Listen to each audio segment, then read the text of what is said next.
Hi and welcome to the first episode of PINASimpleng Investments para sa ating OFWs or what we call PISO. So today we're going to talk about getting out of debt, saving, and investing. So basic personal finance lang. I'm Vanessa Galvez and I'm part of the OFW Desk of FirstMetroSec. I graduated from MASCOM in UP Diliman. I'm also a former OFW and a solo parent. So I've only been in the finance industry for 10 years. So most of the things that I will show with you now would be more based on personal experience rather than formal education. So I hope you give me some time to talk about these things with you. And hopefully at the end of this session, you'll be able to gain some valuable insights. So let me start by asking you this question. Ano ba yung mga pinapangarap nyo? I'm sure kaya kayo nasa ibang bansa ngayon dahil meron kayong gustong marating or maabot. When I went to Qatar more than 12 years ago, our goal was to build a house, to buy a house for our new family. And maybe for some of you, you want to prepare for your retirement, maybe set up your own business, or buy a car or a motorcycle, or para sa mga parents na tulad ko, mapag-aral sa ang mga anak sa isang mabuting eskwelahan. But let me ask you this. If you try to imagine your bank account now, your savings now, can you confidently tell me na abot kamay na yung mga pangarap nyo by now? Maybe some of you have been working overseas for 3 years, 5 years, 7 years, maybe 10 years or more. But are you confident that by now you can come back sa Philippines and be able to live comfortably with your family? If your answer is no or not yet, then pag-isipan natin ulit, di ba? Kakanta ka na lang ba na parang si Jamie Rivera na pangarap ka na lang ba o magiging katotohanan pa? So, I just want to share with you 3 simple steps towards financial freedom. And these 3 steps help me personally to be able to fix my finances. Tulad ng maraming OFW, dumaan din ako sa stage na baon sa utang. Actually, that was one of the reasons also why my then husband and I decided to go overseas. Masyado nang maraming utang na dumadating na hindi na namin kaya with our meager salary here sa Philippines noon. So, first step towards financial freedom is, number 1, is manage your debts. So, kami noon, yun nga naging issue sa aming mag-asawa at that time, yung laki ng utang namin. And maybe for some of you na nagsastruggle, it is really something na mahirap malagpasan. And I'm not saying that this is easy to do, but it starts here. Maybe pag umuwi ng Pilipinas, nakikita nyo tong mga babaeng to, mga taong to. Nandun sila sa may labas ng POEA. Ano ba yung pinapamigay nila? Flyers, di ba? Salary loan, cash loan, as low as whatever. So ngayon, digital na sila. By text or email, you can get a loan or via mobile app as easy as maybe in hours or overnight, meron ka ng loan. Pero mapapansin nyo na habang lumalaki ang sweldo nyo, lumalaki din ang gastos. At hindi porke may nagpapautang ay mangungutang na tayo. We have to figure out ano ba yung mga good and bad na utang. But if you don't believe me, let's try seeking the wisdom of a higher power. According to Romans 13:8, sabi doon, let no debt remain outstanding. So in Tagalog, sabi, huwag kayong magkaroon ng utang kanino man. So hindi lang pala siya personal decision. It's a command, diba? Given by a higher power. Ano-ano ba yung mga good and bad na type ng loan? Kapag good, ito yung mga ginagamit natin pang negosyo. So meaning, let's say you want to set up a business, maglo-loan ka sa bangko for an SME loan, small medium enterprise loan. that could be a good loan kasi ang intention mo is to use that money to earn more, maybe to create other jobs. Another good loan would be a housing loan. Diba? This is if it fits your budget. Bakit siya good? Kasi shelter is one of the basic human needs. However, there are also bad loans. Ano-ano ba to? Like kotse, maybe motor, na bumababa ang value. I'm not saying na totally good. It is bad if you cannot afford it. Ako, I've been in the bank industry yun nga, for the past 10 years. And every time I visit their repossessed assets, lalo na ngayon, overflowing yung mga repossessed cars. Bakit? Ngayon, you can get a Fortuner for a down payment of 15,000 pesos. Imagine, 15,000 pesos. Pero ang monthly, magkano? 50,000 pesos naman. So, a lot of people think na yun lang initial payment ang kailangan nilang bayaran. But the thing is, the monthly payments, the regular payments, yun yung mas mahirap. Another bad loan would be yung mga pang-shop, 'di ba? Credit cards natin laging ubos, laging max out. So ako, I have nothing against credit cards. I have 4 credit cards. I love them. I get free stuff every month. But the thing is, the moment that you not pay your credit card in full on due date, it means that you have to reassess your spending habits. Maybe that credit card is not for you. Another favorite bad loan would be yung mga handa. So, usong-uso to sa ating mga OFWs. May tatawag, may magme-message sa'yo, Daddy, birthday bunso, 7th birthday, nakakahiya sa kapitbahay, walang handa. What's worse, staff, nakakahiya sa kapitbahay, walang handa. But you know what? We keep on thinking about saving face that we tend to forget na tayo yung nahihirapan. This webinar is currently being recorded during the lockdown here in Metro Manila. And I keep seeing Facebook friends posting na birthdays ng anak nila, ng spouses nila, and they seem very happy even if ang kanilang kasama lang sa bahay, sila-sila with a small cake, 'di ba? Or a makeshift cake. And that made me realize that birthday celebrations is more than just big celebrations. Maybe we should try to realize also kung ano yung importance ba ng mga celebrations natin. And if it would mean that you would need to loan or kailangan yung mangutang, rethink that so that you can manage your expenses and yung mga utang nyo nga. Now, kapag pang-produktibo, meaning something productive, pwede kayong mangutang. But you have to make sure na yung maximum installment nyo per month ay hindi lalagpas sa 20% ng kita nyo kada buwan. What do I mean by this? Let's say you have yung sweldo nyo, 100,000 in a month, dapat hindi lalagpas yung bayarin nyo ng 20,000 kada buwan. Bakit ganito? Kasi according to research, we spend 70 to 80% of our income for our expenses. So para hindi tayo mag-over dun sa ating salary, dun sa ating kinikita, dapat yung ating mga bayarin hindi lalagpas ng 20,000.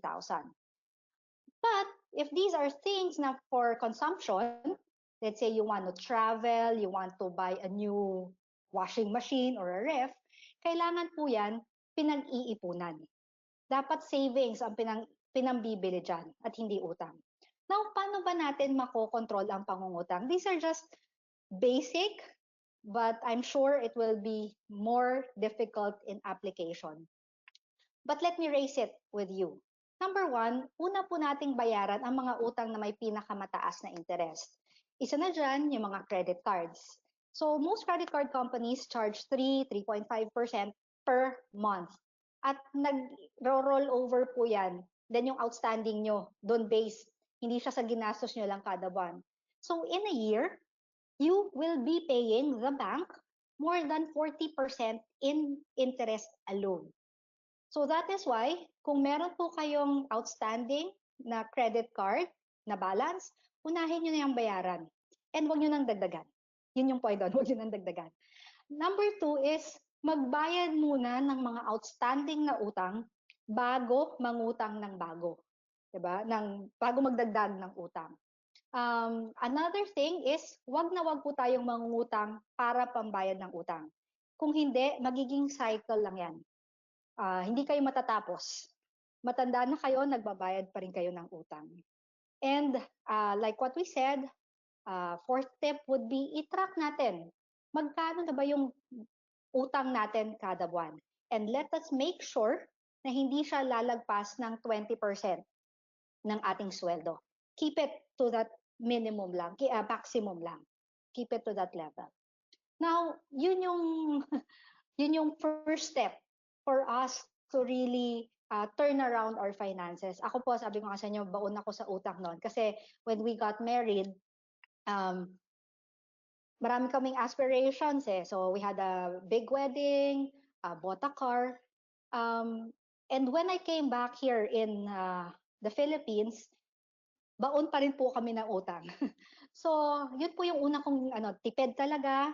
And there were times, I shared this during one of my talks, na siguro there was a time, siguro 2 or 3 years, hindi po ako pumasok ng sinehan. Kasi nga, sa aking pagtitipid, I wanted to pay my debts first bago akong gumastos para sa lifestyle ko. It's not easy, it's difficult, but you have to make that sacrifice kung gusto nyo po talagang matapos na yung cycle ng utang ninyo. Now, our first point, if you recall, is what? Manage your debts. Number 2 is save to invest. What do we mean by this? Let's start with some facts about us Filipinos. So according to the BSP Consumer Survey, only 2 out of 10 Filipinos have bank accounts. Anong ibig pong sabihin nito? Kapag walang bank account, lahat nagagastos. So walang natitira para sa ipon. Delikado po ito.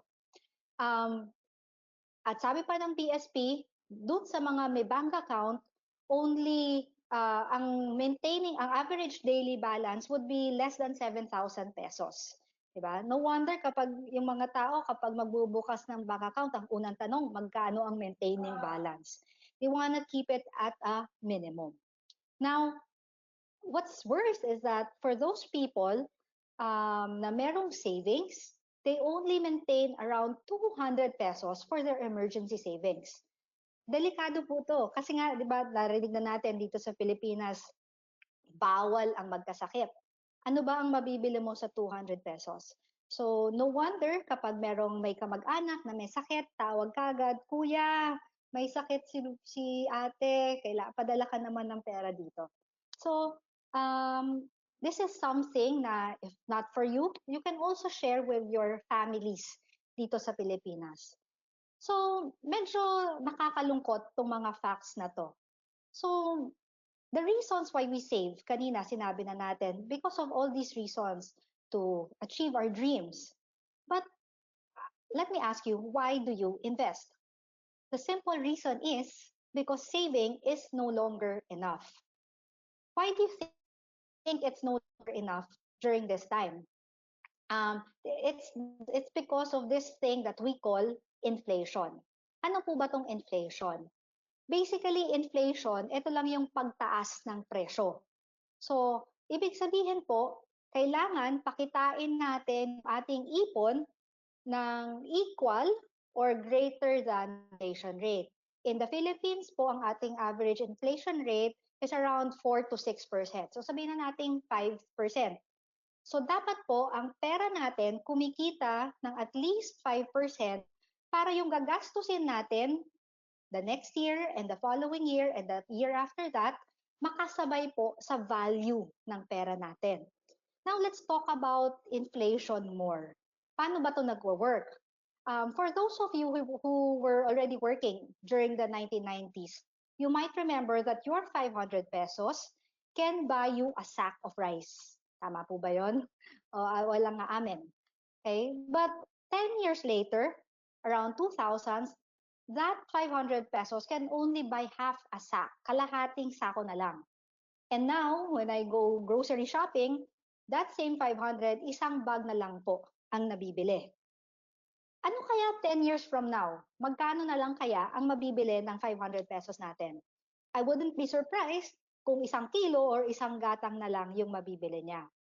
Because that is how inflation works. Kahit po mag-rally tayo sa labas, tataas at tataas ang presyo ng bilihin. So anong kailangan natin gawin? Tayo, since wala tayong magagawa sa inflation, tayo mismo ang kailangang sumunod. We have to make efforts on how to make our money work at the same rate as inflation. So, if your earnings don't increase more than the inflation rate, kakainin at kakainin lang nito yung value ng pera mo at parating kukulangin. Hindi po lahat ng tao lahat ng empleyado may guaranteed 5% increase every year. If you're one of those lucky ones, good for you. But for most Filipinos, wala silang guaranteed increase. Kaya nga, every month na lang, every year, nagtatalo mag-asawa, di ba? Ito na lang ba ang padala mo? Kulang to. So, that is where savings and investments come in. Magkano po ba ang kinikita ng inyong savings account? Would you know? I would encourage you to find out if you don't. On the average po, just to let you know, big banks like Metrobank, BPI, BDO give an interest rate of 0.25% PA, which means per annum, per year, for your savings accounts. Meaning to say, kapag nakaipon ka po ng 100,000 pesos, less 20% tax pa yon on your 0.25%. So that's just 0.2% per year. Ang 100,000 mo, ang kita lang nun is just 200 pesos. Just imagine that. And it's totally below the inflation rate. If you want something safe, sure, you can stay in the savings. Pero hindi, akala mo, protected yung money mo, but because of inflation, hindi pala. By the time that you will withdraw that money and use it to buy your expenses, mas maliit na lang ang mabibili niya. So, the first step for you is, for one, if you don't have a savings account, have one. Number two, start with an emergency fund. Dito po magsisimula yung ating savings. Now, what is an emergency fund? An emergency fund is worth 3 to 6 months worth of salary, and it must be withdrawable anytime. Ang aming suggestion po is ilagay nyo to sa isang money market fund para sa mas mataas na interest compared sa savings account. I mentioned na around 0.2% lang ang interest ng savings for banks. But in a money market fund, higher to. It's around 3% per annum. So these are the available money market funds in FirstMetroSec. We have a feature there in FundSmart, so you can invest not just stocks but also funds. A money market fund is something na para lang siyang savings that you can withdraw anytime, but it's a time deposit managed by fund managers, by professionals. So they get better rates than in the market compared to us, di ba? Kumbaga tayo, kunwari tayo, tingi, pag sila nag-time deposit, in billions po yun. Kaya in return, yung kanilang time deposit would be given a higher rate. They're also able to buy short-term bonds like treasury bills para tumaas yung return. Ang kagandahan po ng money market fund is it can be withdrawn anytime. At look at this. These funds have been sorted according to 1-year return, ROI. So on the average, so it's around 3 to 4% in just 1 year. And if you would notice, ngayon po, bagsak ang stock market. But these money market funds are still positive. Kasi nga, gaya ng savings account, protected ang market value niya.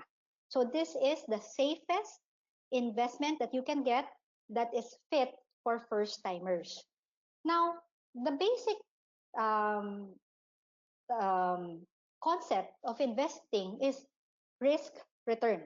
Meaning, the higher the risk, the higher the return, the lower the risk, the lower the return.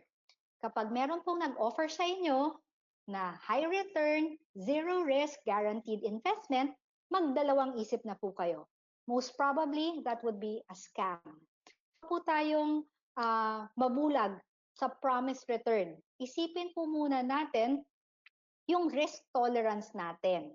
Okay? So kapag low risk, low return, nandyan po yung savings account, time deposit, and money market nga. Higher than that would be bonds, balance, and equity funds, and then stocks. For a first-timer, please, wag muna po kayong mag-high risk. Never ever start in stocks first. Parang ngayon po, say, pumasok ka bumili ka ng stock, first-timer ka, bumili ka ng stocks last December, by this time po, ang inyong lugi nasa 20-30% na kagad in just 4 months. So, ito po yung siguro narinig ng mga tao, nasunog ako sa stocks. Because hindi nila na-realize yung risk level na pinasok nila. So for first-timers, we urge you to start first with your emergency fund. Make sure you have enough in your emergency fund. Put it in a money market before you start going up the risk spectrum. Start with low risk first and then work your way up. In the succeeding webinars, we'll talk about these investment types more, like bonds, what are balance, what are equity funds, and what are stocks. You'll also notice here that these different investments are divided according to time. The low risk, low return assets are meant for short term, while the high risk, high return assets are meant for long term. Okay. Now, how do mutual funds or ITFs work? UITF means Unit Investment Trust Fund. They're basically the same.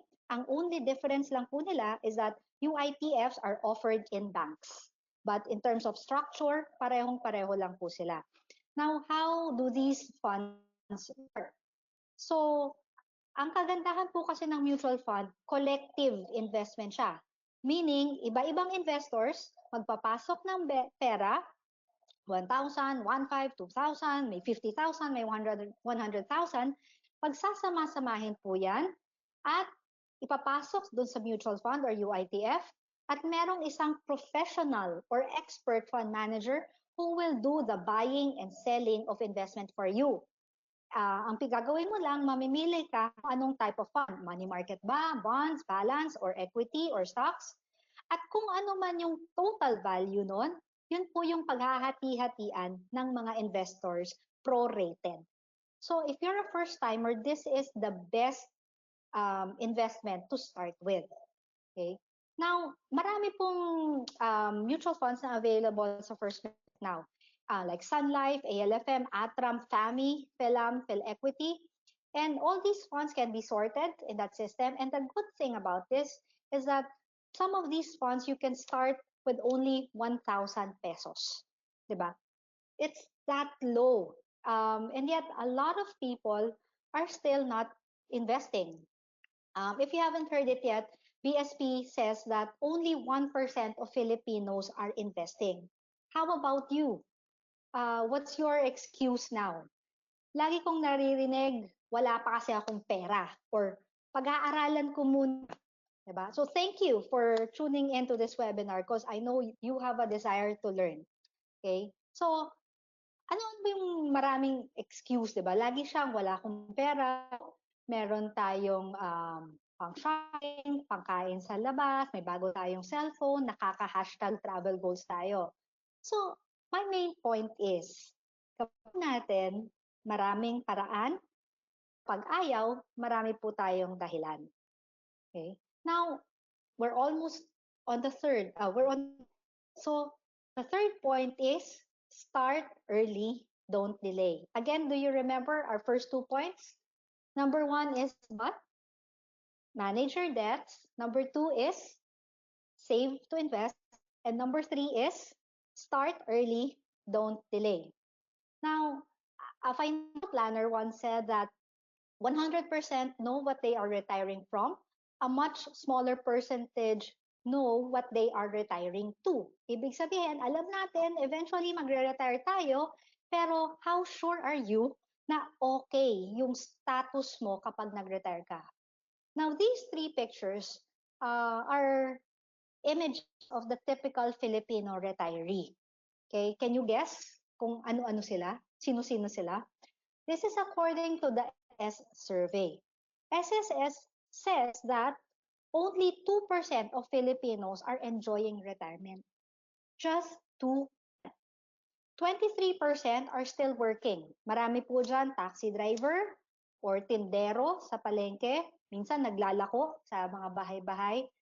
So, kailangan nilang kumayod pa to provide for themselves. Minsan para pa sa kanilang mga anak or apo. And I commend these people. But the thing is, they're old. Diba? Kayo ba gusto nyo matanda na trabaho pa rin kayo? But that's not the worst part.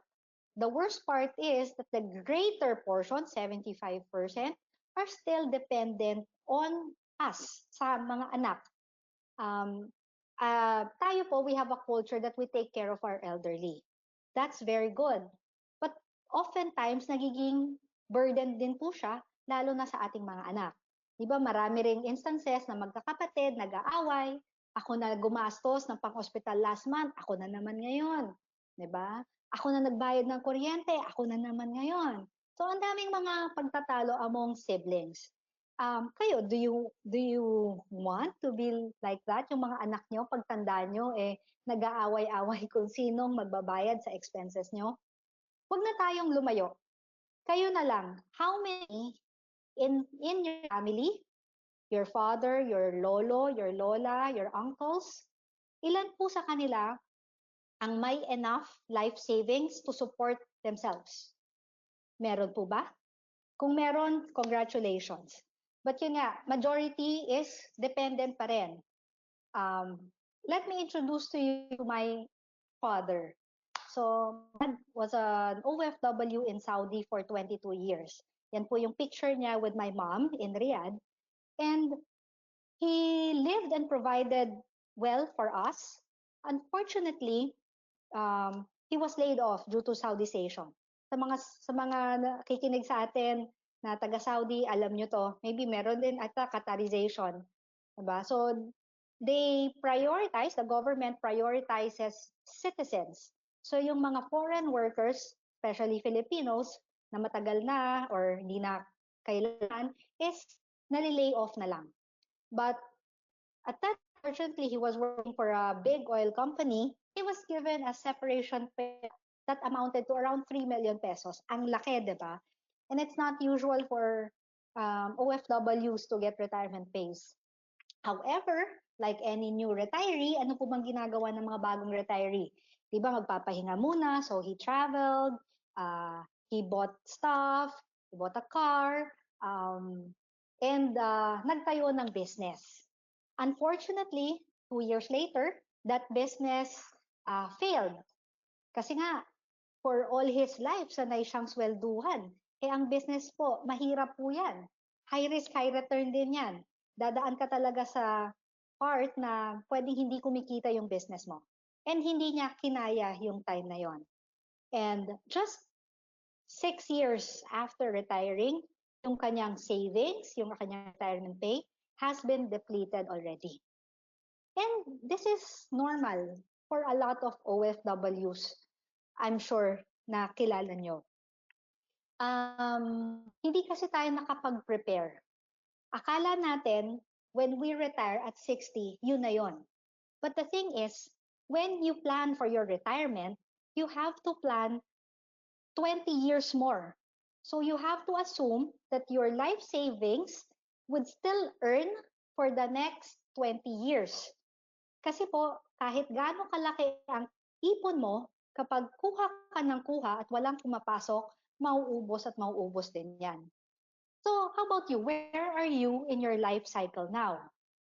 Tayo, when we're working, kita niyo yung blue line, tumataas ang sweldo natin, we have a higher chance for savings. But the red line is our consumption. Ibig sabihin, habang tumataas yung ating sweldo, tumataas din ang expenses.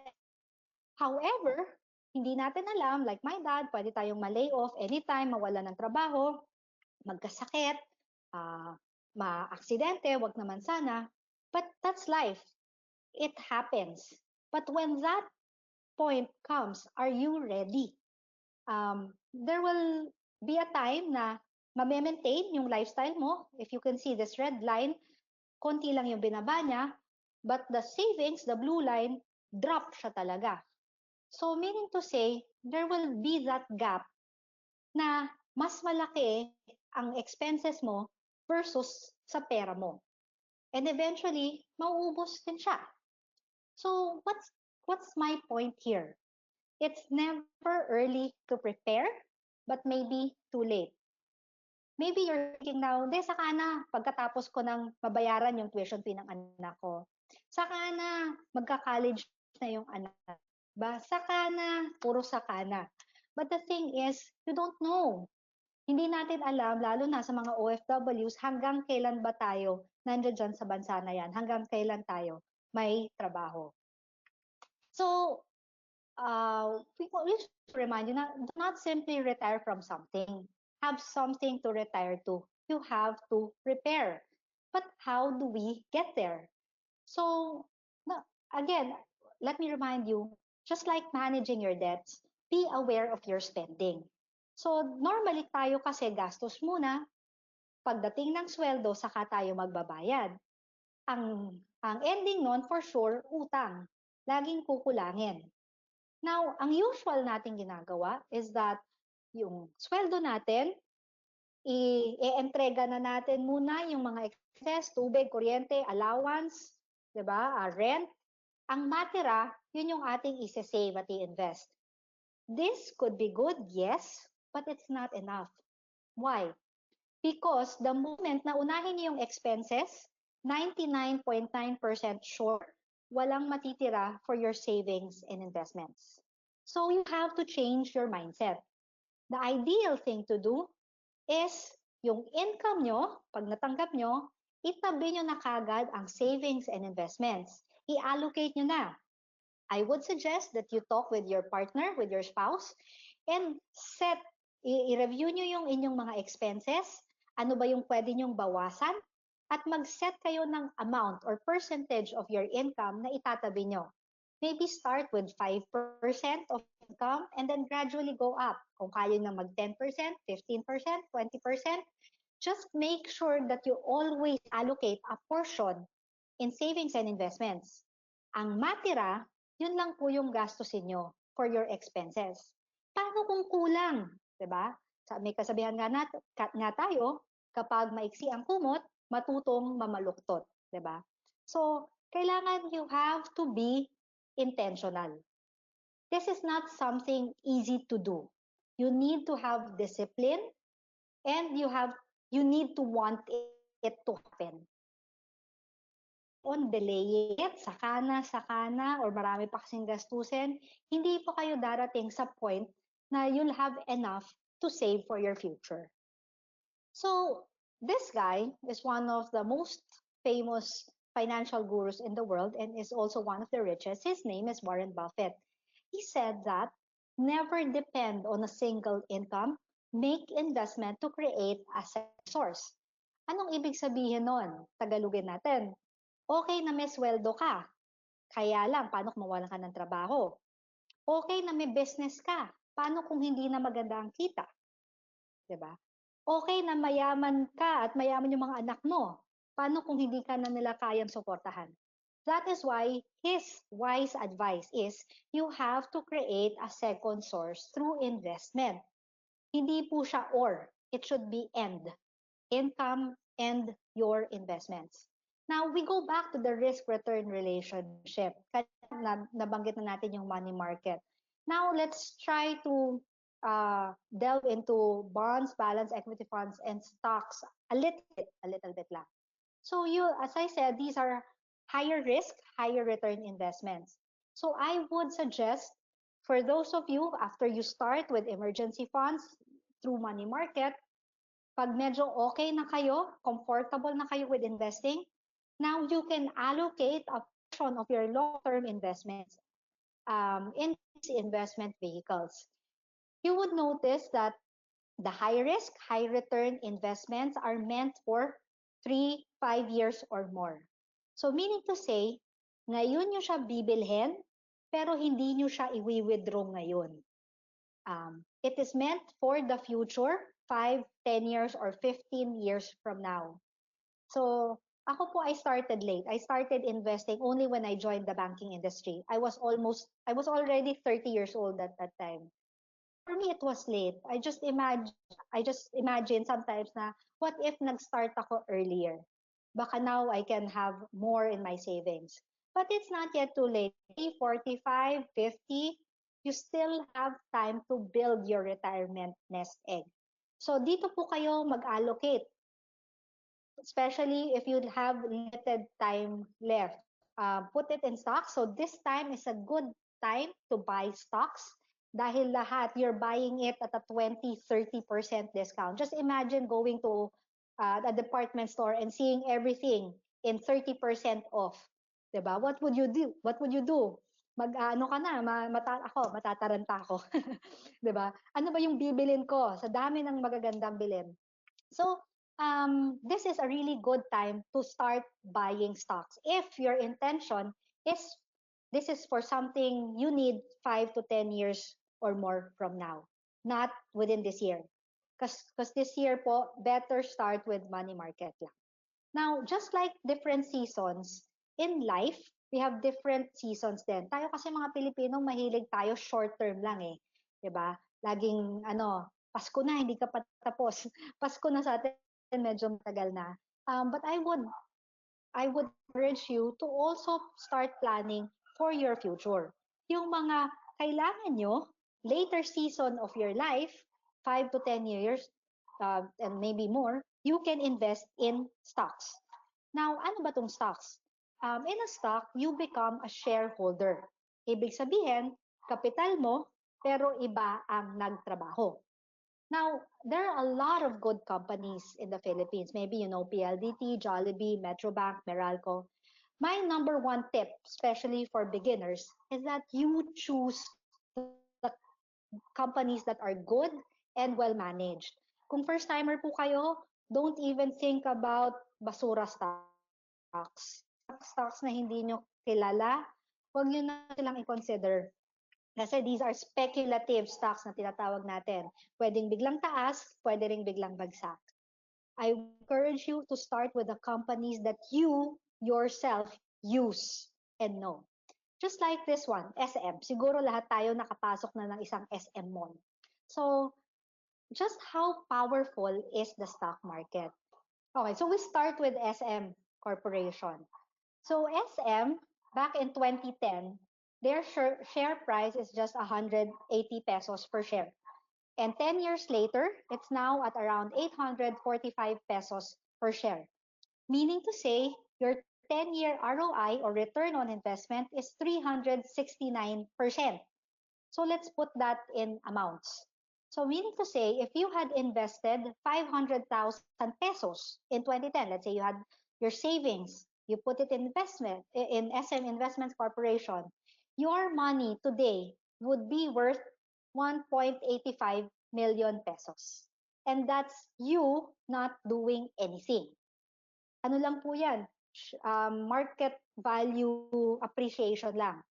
For some of you wondering, ano ba yung appreciation? Just imagine it like you buying a piece of land. Yung land mo na binili 10 years ago na 1,000 per square meter sa Las Piñas, maybe today, ang presyo na niya 10,000 per square meter. Kasi nga, na-develop na yung land, nagkaroon na ng mall sa tabi, so tumaas ang value ng land. Same thing with stocks. Kapag ang kumpanya ay maganda, lumalago, kumikita, tumataas ang presyo ng stocks. So, ganyan ang nangyari dito kay SM. And just imagine, 369%.